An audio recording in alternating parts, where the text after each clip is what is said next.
Hans Dersch, grew up in Decatur, Georgia, and my first exposure to swimming was our little neighborhood pool.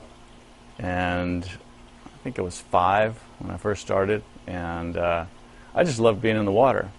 And so I'd go down to the pool, and I can still remember going hand over hand till the skin was off of my fingers and toes. And then the next summer, almost being able to go whole 25, and I'm being so proud of myself. High school swimming in Georgia at that time was not particularly competitive, at least the one I was at wasn't. So we had myself, my brother Jurgen, and then Matt, and that was it. So the relays were a problem.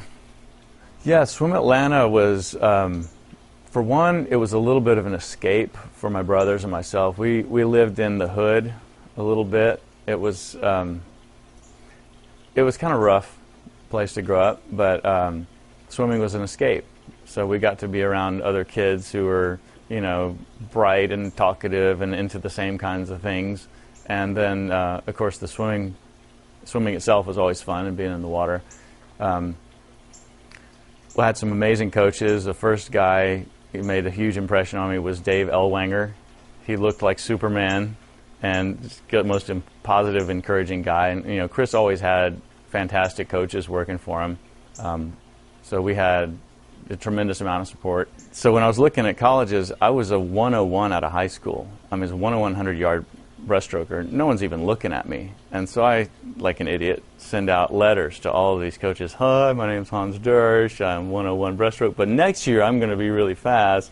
And I was so astonished when they didn't believe me. And like, wait, these people don't believe that I'm going to do it. So that year I stayed at Swim Atlanta. I went to Georgia State. I took classes, and I continued to train with Chris, and went to 56.2 and won juniors, and I think set a junior national record on that at that meet in, it was Florida somewhere. And so the next year, all those coaches that I'd sent letters to, are now they're sending me letters. Yeah. So then that next year, once I'd gotten some more doors opened up because I was faster, I was able to kind of pick and choose. And then Chris had a pretty good relationship with Eddie Reese at Texas, and I took a recruiting trip out here, saw the pool, met the guys, and it was just that this is where I needed to be. Was really, really lucky to be there. The years I was there, we were national champions 3 out of 4 years. Those guys all had the same goal. They were all shooting for that Olympic slot. You know, first or second place, that's it. Nothing else matters. And so I came back to Austin and roomed with Doug Jertson, and we ate deer. That's pretty much all we ate that year, deer and cereal and Snickers. And we had a great time. We worked hard, and we both ended up making the team. And as I'm walking out, I'm really recognizing that I've had this incredible experience in the sport, and I'm looking around, as you know, everybody else is wearing their parkas, and they've got towels on their heads, and they're wrapped from head to toe like they're going to the Antarctic. And I'm walking out in my jammers, I'm holding my Sammy. I just don't like to have a lot of stuff. I got my goggles and a cap, and that's pretty much it.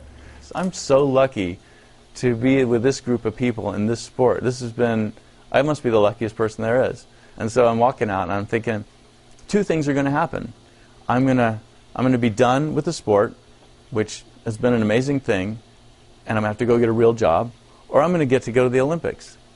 What a great position to be in.